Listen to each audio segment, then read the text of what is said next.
Good morning students. आज हम आपके साथ इंडस्ट्रियल लॉ का एक टॉपिक डिस्कस कर रहे हैं जिसका नाम है the payment of gratuity act 1972। तो आपको मालूम है कि इंडस्ट्रियल लॉज का हमारे पूरे कोर्स में एक अच्छा खासा हिस्सा है और इंडस्ट्रियल लॉज को पढ़े बगैर हम इस सीएमए इंटर के 6th पेपर को क्वालिफाई नहीं कर सकते। इसलिए जितना important topic corporate law, ethics और कमर्शियल लॉ है, उतना ही इंपॉर्टेंट टॉपिक है इंडस्ट्रियल लॉ। और इंडस्ट्रियल लॉ के अंदर एक बहुत इंपॉर्टेंट टॉपिक है जो हम आज पढ़ने जा रहे हैं, जिसका नाम है the payment of gratuity act. तो सीधे चलते हैं अपने नोट्स में। नोट्स के पहले पेज पर देखिए, लिखा है the payment of gratuity act 1972। इससे पहले कि हम एक्ट में चलें, हम ये समझ लेते हैं कि जो शब्द है ग्रेच्युटी, ये लॉ में कहां से आया है या ये हमें कैसे गाइड कर रहा है कि इस एक्ट में हम क्या पढ़ने वाले हैं, क्या करने वाले हैं। आप देख सकते हैं जो ग्रेच्युटी शब्द है वो बेसिकली एक लैटिन भाषा के शब्द ग्रेटिटुअस से लिया गया है ना। और आपने ये शब्द पहले भी पढ़ा है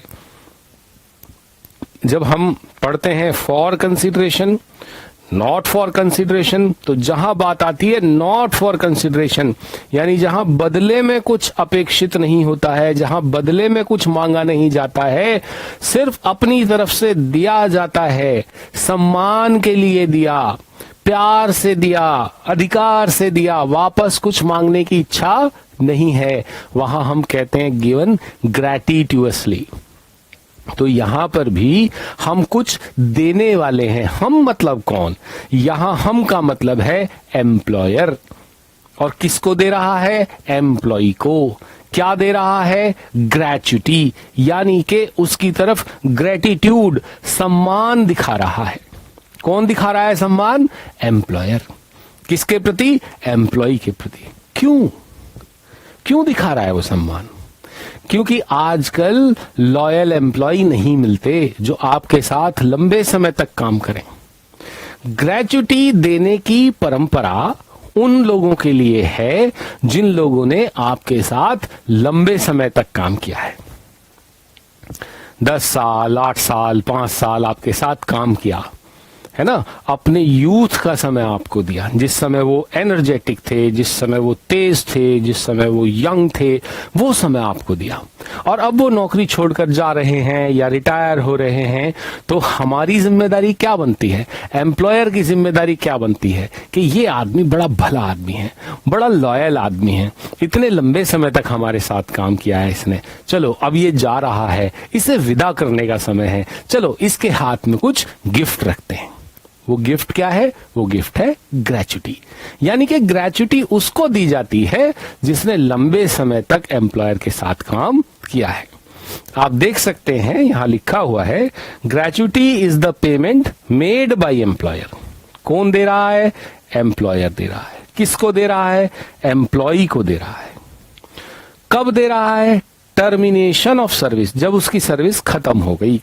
कैसे खत्म हो गई? हो सकता है रिटायरमेंट की वजह से खत्म हो गई हो सकता है बूढ़ा होने की वजह से खत्म हो गई हो सकता है रिजाइन कर दिया हो उस व्यक्ति ने, तब उसको जाते जाते, है ना, इतना पुराना साथ है हमारा, इतना पुराना एम्प्लॉय है हमारा, आगे जा रहा है, तरक्की करेगा, या अब रिटायर हो रहा है, बूढ़ा हो गया है, सुपर एनुएट हो रहा है, तो चलो इसको हम अपनी तरफ से कुछ सम्मान राशि देते हैं, अपनी तरफ से कुछ ग्रेटिट्यूड शो करने के लिए देते हैं, उसको कहा जाता है ग्रेच्युटी।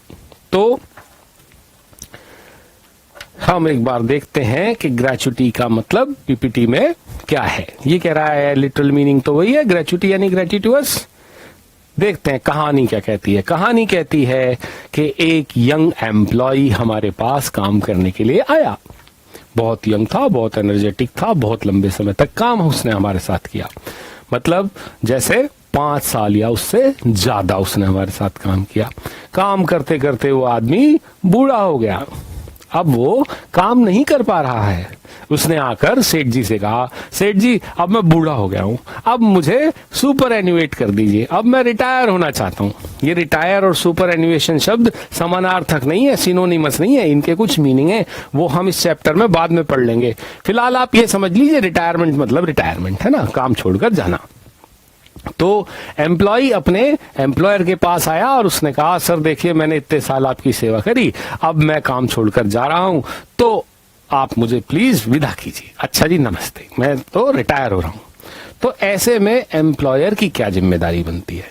ऐसे में एम्प्लॉयर की जिम्मेदारी बनती है कि उससे कहे कि भाई तूने हमारे साथ बहुत लंबे समय काम किया है ना, तो मैं तुम्हें अब कुछ कैश गिफ्ट देना चाहता हूं। कैश गिफ्ट, समझ रहे हैं? गिफ्ट यानी कि अपनी तरफ से दे रहे हैं, बदले में उससे कुछ मांगेंगे नहीं। और कैसे दे रहे हैं? कैश में दे रहे हैं, काइंड में नहीं दे रहे। ग्रेचुटी जो पे की जाएगी वो कैसे पे की जाएगी? कैश में पे की जाएगी, काइंड में पे नहीं की जाएगी। किसको पे की जाएगी? एम्प्लॉय को पे की जाएगी, जो कि अब हमारा साथ छोड़कर जाने वाला है या जा रहा है। तो बेसिक कहानी आपको समझ में आ गई कि ग्रेचुटी उसको दी जाती है जो कि हमारे साथ लंबे समय तक काम करके जा रहा है। इस चैप्टर को पढ़ने के बाद आपको कुछ चीजों के सवाल मिलेंगे, कुछ चीजों के जवाब मिलेंगे। इंस्टीट्यूट आपको ये एक्ट इसलिए पढ़ाना चाहता है ताकि आप कुछ सवालों के जवाब जान सकें। जैसे ग्रेचुटी कब देनी चाहिए, मतलब कितने समय आदमी हमारे साथ काम करके जा रहा है तब, मतलब कितनी अवधि, कितना पीरियड उसने हमारे साथ काम किया ताकि वो ग्रेचुटी के लिए एलिजिबल हो जाए। नंबर 2, किसको देनी चाहिए, है ना, एम्प्लॉय को देनी चाहिए या एम्प्लॉय के लीगल हायर को भी दे सकते हैं या एम्प्लॉय के नॉमिनी को दे सकते हैं। किसको देनी चाहिए? हाउ, कैसे दी जाएगी? कैश में दी जाएगी या काइंड में भी दे सकते हैं, है ना, और या फिर किसी और तरीके से एफडी वगैरह करके दे सकते हैं क्या, और कितनी देनी है ना। एक आदमी जो 5 साल काम करके जा रहा है उसे भी उतनी ग्रेचुटी मिलेगी, एक आदमी जो 10 साल काम करके जा रहा है उसे भी उतनी ग्रेचुटी मिलेगी। तो ये तो गड़बड़ है ना जी। तो कोई ग्राउंड होना चाहिए कि भाई इतने साल काम करके गया तो इतनी ग्रेचुटी, इतने साल काम करके गया तो इतनी ग्रेचुटी। तो ये एक्ट हमें ये भी बताएगा कि किस व्यक्ति को कितनी ग्रेचुटी मिलनी चाहिए या दी जाएगी। और सबसे बड़ी बात, हमने तो कहा एम्प्लॉयर हमारे सेठ जी, हमारे बाबूजी बहुत अच्छे। हमने कहा अच्छा बाबूजी हम तो काम छोड़कर जा रहे हैं। उन्होंने कहा रुको रुको, मैं तुम्हें कुछ कैश गिफ्ट देना चाहता हूं। लेकिन सारे मालिक तो एक जैसे नहीं होते, सारे बाबूजी तो एक से जैसे नहीं होते। ऐसा भी तो हो सकता है कि एम्प्लॉयर उसकी ग्रेचुटी ना दे। तो अगर एम्प्लॉयर ग्रेचुटी नहीं देता है, उस स्थिति में क्या होगा, इसके भी जवाब आपको इस चैप्टर को पढ़ने के बाद मिल जाएंगे। तो क्या कहा हमने कि कोई भी एम्प्लॉय एम्प्लॉयर को छोड़कर जा रहा है तो एम्प्लॉयर की जिम्मेदारी है कि उसे कुछ कैश गिफ्ट दे, उसी का नाम है ग्रेचुटी। चले आगे। तो सबसे पहले तो नोट्स में देखिए, कह रहा है सेक्शन 1, इस एक्ट का सेक्शन 1,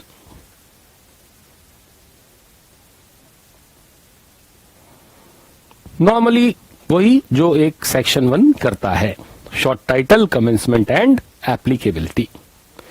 इस एक्ट का छोटा नाम क्या है? इस एक्ट का छोटा नाम है the payment of gratuity act 1972।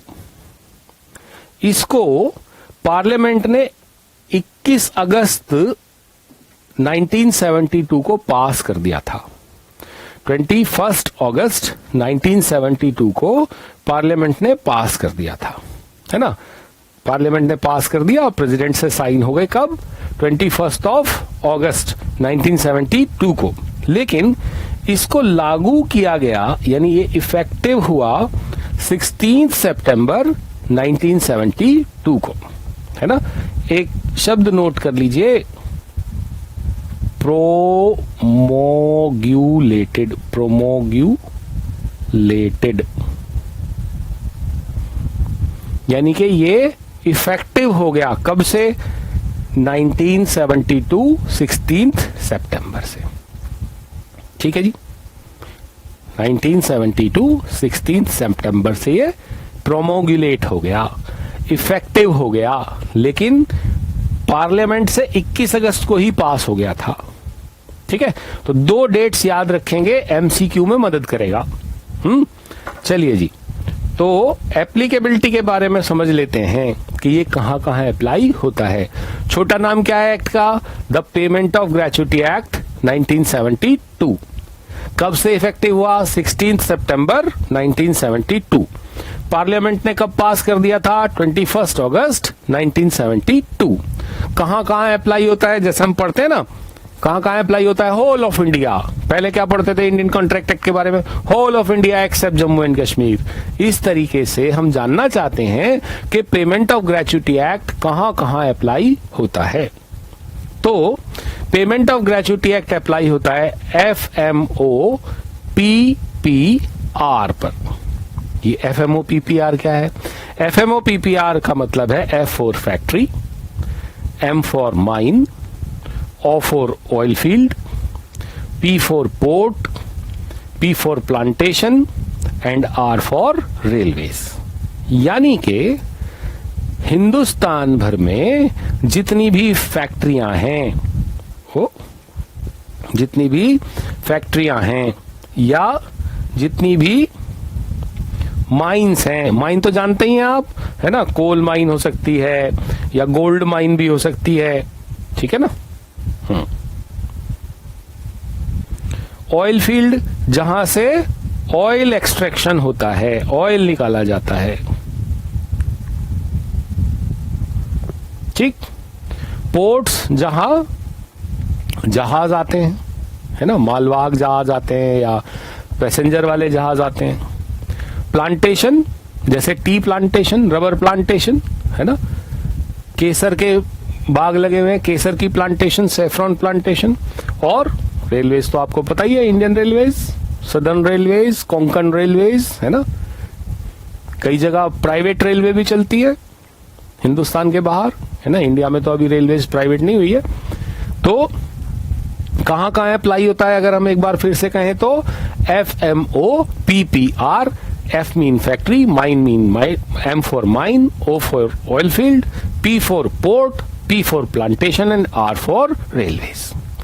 तो सर एक बात बताइए, चलिए फैक्ट्री पर ग्रेच्युटी एक्ट अप्लाई होता है, रेलवे पर ग्रेच्युटी एक्ट अप्लाई होता है, क्या मेरी दुकान पर भी ग्रेच्युटी एक्ट अप्लाई होगा? क्या मेरे शोरूम पर भी ग्रेच्युटी एक्ट अप्लाई होगा? क्या कोचिंग, सिनेमा, अस्पताल, इन पर भी ग्रेच्युटी एक्ट अप्लाई होगा क्या? देखते हैं। कहता है it applies to shops, shop पर भी अप्लाई होगा, एंड एस्टेब्लिशमेंट्स। शॉप का मतलब है एक ऐसा प्रतिष्ठान, एक ऐसी जगह जहां सामान खरीदा या बेचा जाता है। लेकिन जहां सामान खरीदा या बेचा नहीं जाता लेकिन बिजनेस होता है, जैसे कि सिनेमा हॉल, जैसे कि कोचिंग सेंटर, जैसे कि नर्सिंग होम, उसे हम शॉप नहीं कह सकते, है ना। अगर कोई डॉक्टर है तो उसको ये नहीं कहेंगे कि इसकी दुकान है, उसको क्या कहेंगे? इसकी क्लिनिक है ना। कोई टीचर है तो ये नहीं कहेंगे कि ये अपनी दुकान खोलता है, हम क्या कहेंगे? ये अपना ट्यूशन सेंटर चलाता है ना। तो शॉप और शॉप के अलावा जो शॉप नहीं है लेकिन बिजनेस सेंटर हैं, उन पर भी ये एक्ट अप्लाई होता है, लेकिन एक शर्त के साथ। क्या शर्त? कि इस शॉप में या इस एस्टेब्लिशमेंट में 10 से ज्यादा, 10 या 10 से ज्यादा, 10 से ज्यादा नहीं, 10 या 10 से ज्यादा एम्प्लॉय काम करते हो पिछले 12 महीनों में किसी भी एक दिन। आज जो तारीख है उससे पिछले 12 महीने निकालिए। इन 12 महीनों में इस दुकान में क्या किसी भी एक दिन 10 या 10 से ज्यादा लोग थे? अगर थे तो इस 12 महीने पर इसको ग्रेच्युटी एक्ट अप्लाई हो जाएगा। नहीं समझे? दोबारा समझिए, सिंपल भाषा में समझाता हूं। जिस दुकान में या जिस एस्टेब्लिशमेंट में किसी भी एक दिन 10 या 10 से ज्यादा लोग हों तो अगले 12 महीने के लिए उस पर ग्रेच्युटी एक्ट अप्लाई हो जाएगा।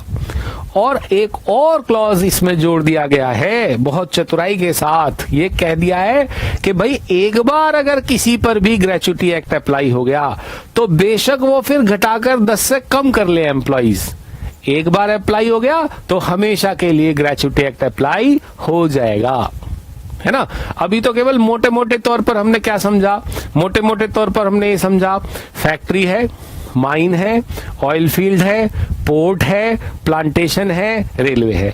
तो इसमें नंबर ऑफ पर्सन मत देखिए, नंबर ऑफ एम्प्लॉइज मत देखिए, बस सीधे ग्रेच्युटी एक्ट अप्लाई कर दीजिए। दुकान है या और कोई एस्टेब्लिशमेंट है, नर्सिंग होम है, कोचिंग सेंटर है, सिनेमा हॉल है, तो नंबर ऑफ एम्प्लॉइज गिन लीजिए, 10 से ज्यादा हैं तो ग्रेच्युटी एक्ट अप्लाई कर दीजिए, 10 से ज्यादा नहीं है तो ग्रेच्युटी एक्ट अप्लाई मत कीजिए। लेकिन अगर किसी भी एक दिन किसी भी दुकान में 10 से ज्यादा लोग थे या 10 लोग थे तो फिर बेशक बाद में घटाकर आप उसको कम कर लीजिए, ग्रेच्युटी एक्ट अप्लाई हो गया तो हो गया। क्लियर है? Very good. आगे चलते हैं जी।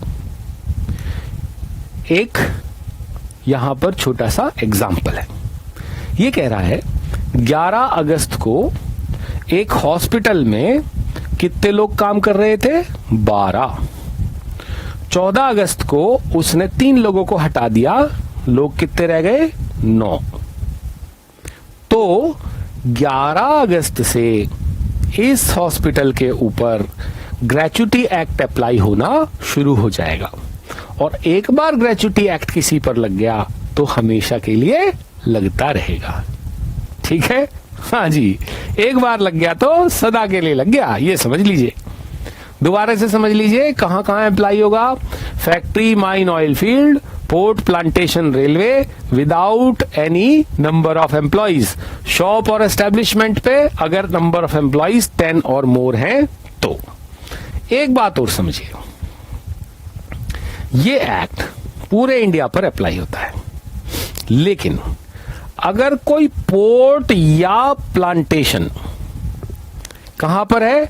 जम्मू एंड कश्मीर में है, तो उस पर यह एक्ट अप्लाई नहीं होगा, नहीं होगा। दोबारा सुनिए, अगर कोई पोर्ट तमिलनाडु में है तो ग्रेच्युटी एक्ट अप्लाई होगा। अगर कोई प्लांटेशन आसाम में है तो ग्रेच्युटी एक्ट अप्लाई होगा। लेकिन अगर कोई पोर्ट या प्लांटेशन कहां है? जम्मू एंड कश्मीर में, तो ग्रेच्युटी एक्ट अप्लाई नहीं होगा। अगर कोई फैक्ट्री है जम्मू एंड कश्मीर में तो ग्रेच्युटी एक्ट अप्लाई होगा। केवल पोर्ट या प्लांटेशन अगर जम्मू एंड कश्मीर में है तो ग्रेच्युटी एक्ट अप्लाई नहीं होगा। ग्रेच्युटी एक्ट अप्लाई नहीं होगा अगर कोई पोर्ट या प्लांटेशन जम्मू एंड कश्मीर में है तो। Even after passing the reorganisation of Jammu and Kashmir act 2019 स्थिति यही है। 370 हटने के बाद भी इस स्थिति में कोई चेंज नहीं हुआ है। ठीक है, तो मैं क्या कह रहा हूं, ऐसे समझिए कि कोई फैक्ट्री है कहां? जम्मू एंड कश्मीर में, तो ग्रेच्युटी एक्ट अप्लाई होगा। शॉप कहां है? जम्मू एंड कश्मीर में, ग्रेच्युटी एक्ट अप्लाई होगा। पोर्ट कहां पर है? महाराष्ट्र में, ग्रेच्युटी एक्ट अप्लाई होगा। पोर्ट कहां पर है? जम्मू एंड कश्मीर में, तो ग्रेच्युटी एक्ट अप्लाई नहीं होगा, नहीं होगा, नहीं होगा। समझ में आ गई बात? चलिए अपने नोट्स में आ जाते हैं। सॉरी, भाग गए तो। कह रहा है it extends to whole of India, पूरे हिंदुस्तान पर लागू होता है। प्रोवाइडेड, संभलिए, सुनिए, प्रोविजो आ गया। प्रोविजो मतलब कुछ अलग बात है। क्या अलग बात है? अलग बात यह है कि अगर प्लांटेशन या पोर्ट है कहां, जम्मू एंड कश्मीर में, तो ये एक्ट अप्लाई नहीं होगा। नीचे क्या कह रहा है, किस किस पर अप्लाई होगा?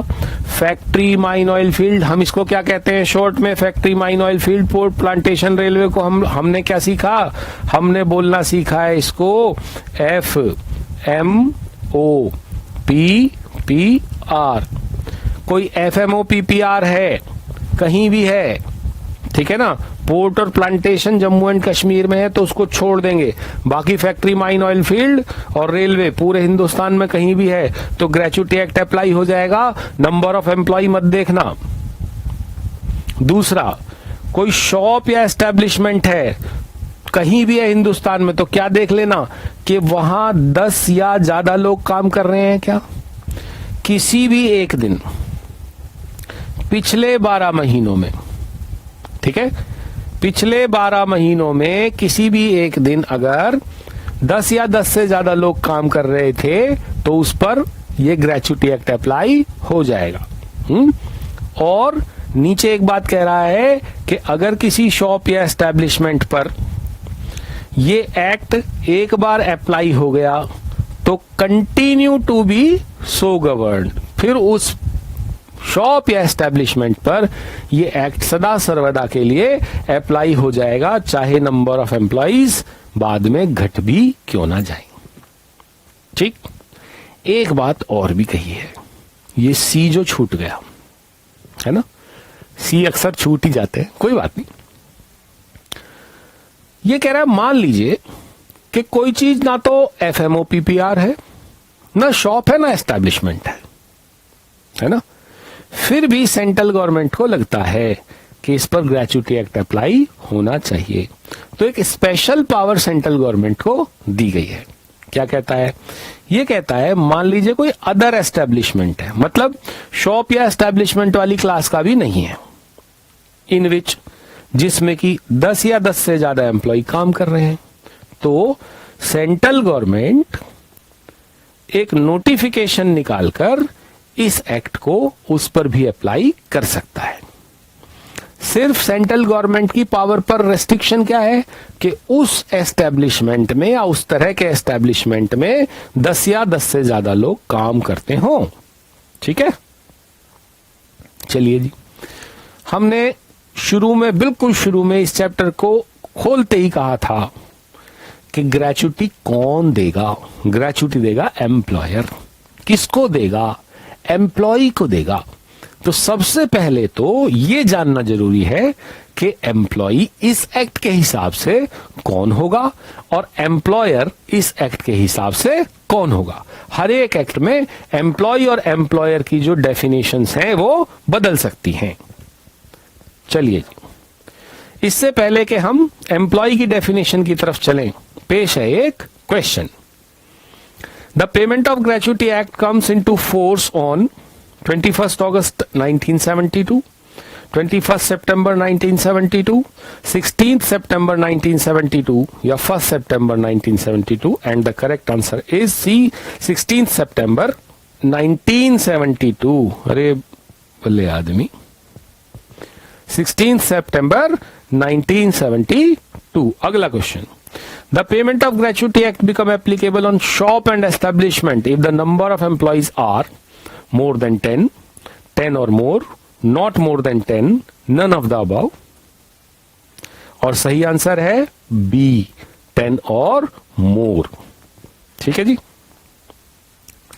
अगला question, in case of dash this act does not apply to Jammu and Kashmir, number A port, number 2 plantation, C port and plantation, D railways, and the correct answer is C port and plantation। चलिए जी, अब हम आते हैं अपने next topic पर। Important topic है, इस act के हिसाब से एम्प्लॉय किसे कहा जाएगा, इस एक्ट के हिसाब से एम्प्लॉयर किसे कहा जाएगा। तो सबसे पहले हम एम्प्लॉय की डेफिनेशन की बात करते हैं कि इस एक्ट के हिसाब से एम्प्लॉय मतलब क्या। तो एम्प्लॉय को दो हिस्सों में बांटा गया। पहले समझ लीजिए कि एम्प्लॉय मतलब क्या।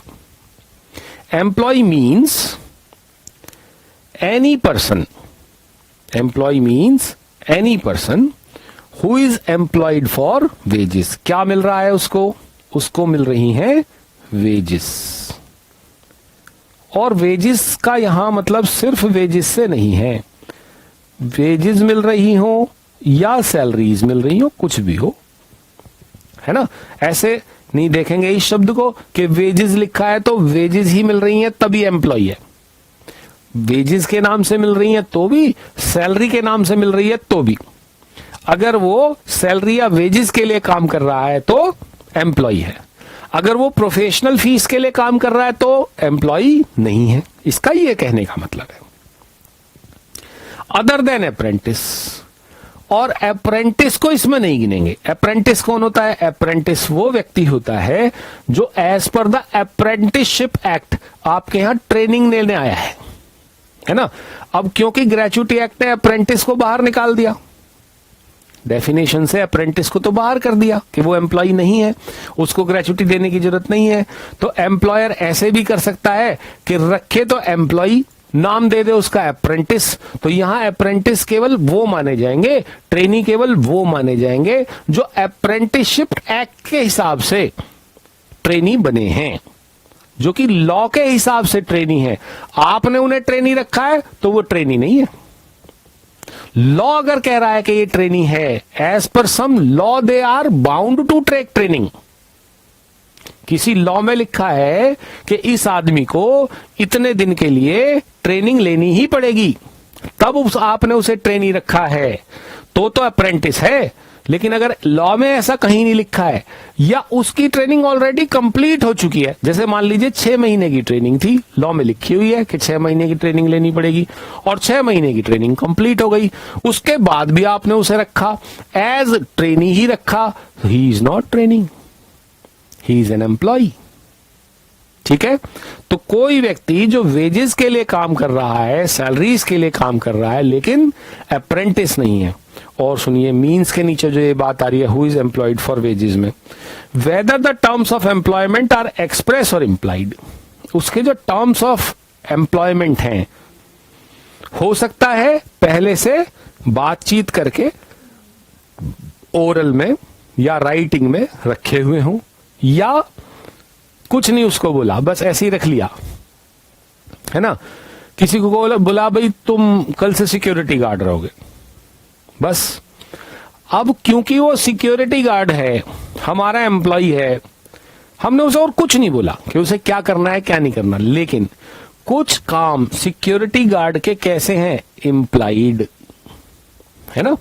तो जरूरी नहीं है कि वही आदमी एम्प्लॉय बनेगा जिससे एग्रीमेंट ऑफ एम्प्लॉयमेंट रिटर्न में ओरल में है, जिससे एग्रीमेंट नहीं है ना राइटिंग में ना ओरल में, लेकिन हमने उसे एम्प्लॉय रखा है, जिसके टर्म्स ऑफ एम्प्लॉयमेंट कोई तय नहीं हुए, बस पता है हाँ सिक्योरिटी गार्ड ये काम करेगा ही करेगा, तो वो भी एम्प्लॉय माना जाएगा। In any kind of work, काम कैसा भी हो सकता है, मैनुअल भी हो सकता है, अदरवाइज यानी क्लैरिकल भी हो सकता है, मैनेजरियल भी हो सकता है, कैसा भी हो सकता है। In or in connection with the work of a FMO PPR, in or in connection with, in or in connection with, यानी कि वो व्यक्ति काम कर रहा है किसमें, फैक्ट्री में, माइन में, ऑयल फील्ड में, पोर्ट, प्लांटेशन या रेलवे में। देखिए कह रहा है एम्प्लॉय मीन्स एनी पर्सन, कोई भी व्यक्ति हो सकता है, employee means any person other than apprentice, apprentice को एम्प्लॉय नहीं मानेंगे। जो हमारे यहां काम क्यों कर रहा है, वेजेस के लिए, चाहे उसको हमने बताया है ये काम तुम्हें करना है, चाहे कुछ नहीं बताया, लेकिन जिस पद पर उसे रखा गया उसके काम उसको मालूम है।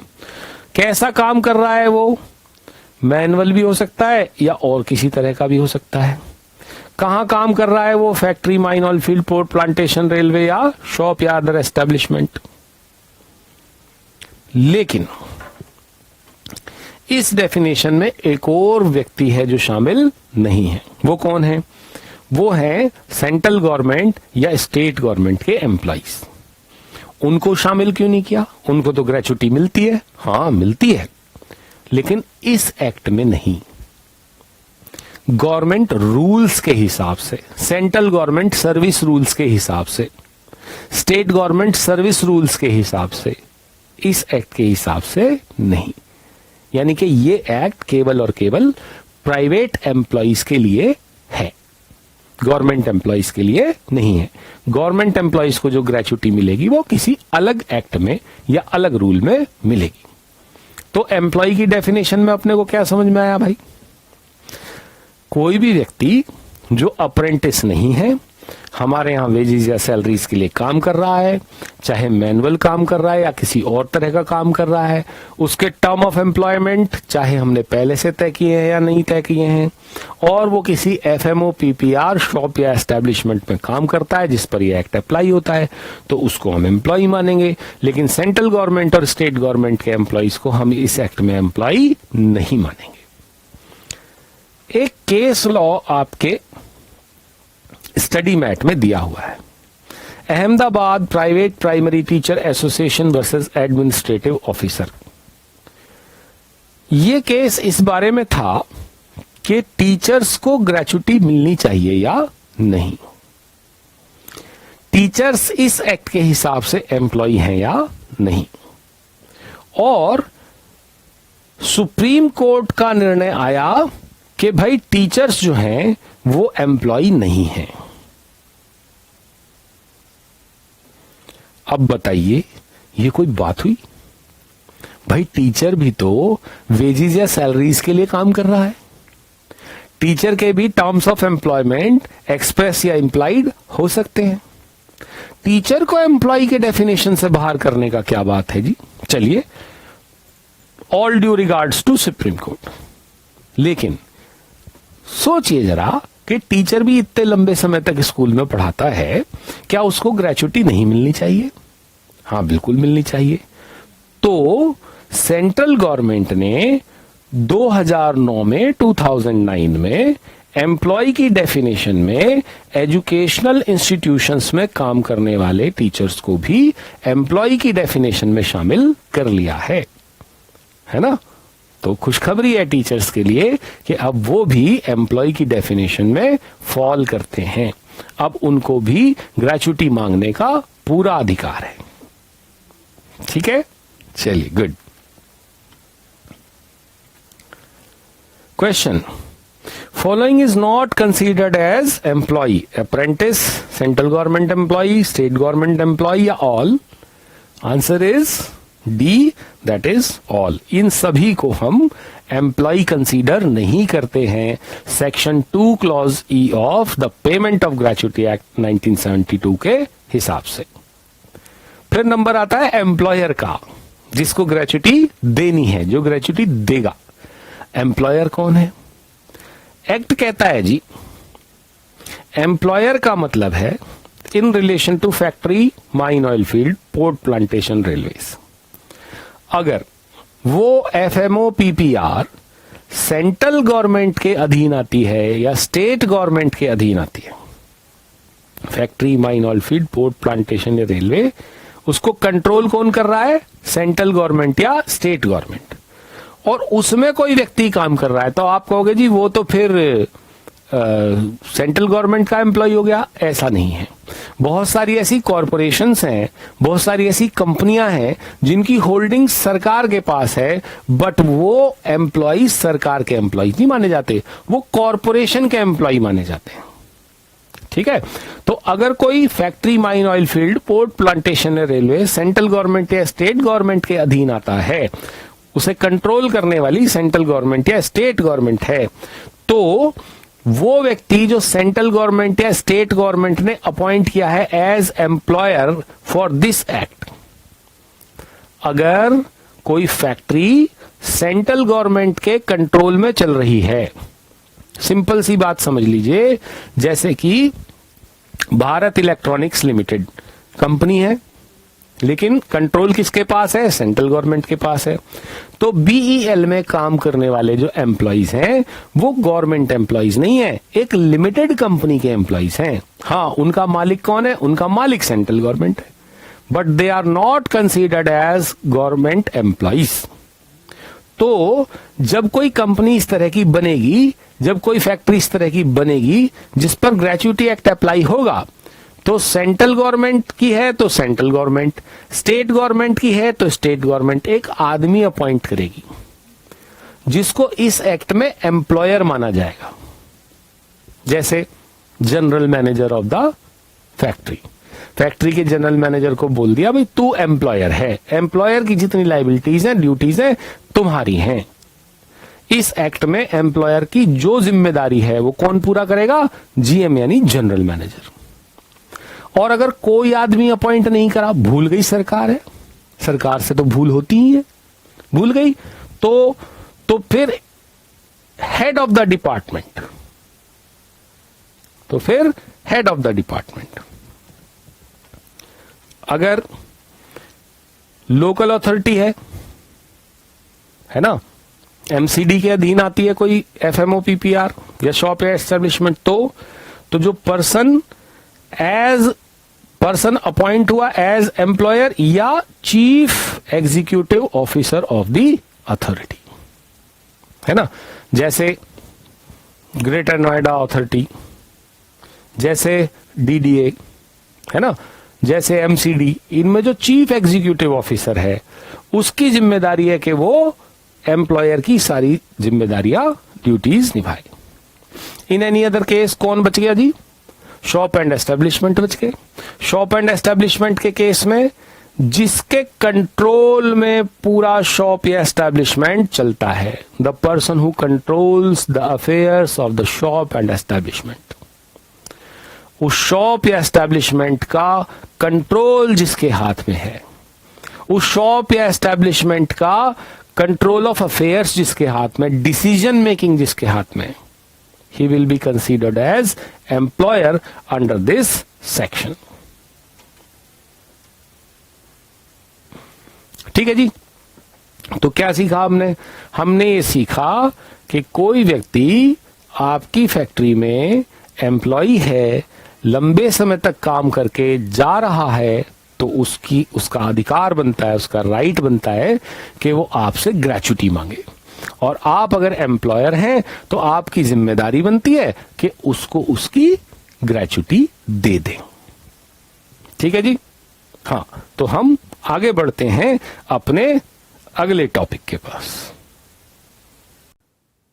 तो यहां तक हमने पढ़ा कि ग्रेच्युटी एक्ट कहां कहां अप्लाई होता है, किस किस पर अप्लाई होता है, एम्प्लॉई और एम्प्लॉयर के बीच में क्या रिलेशनशिप है, एम्प्लॉय की डेफिनेशन क्या है, एम्प्लॉयर की डेफिनेशन क्या है।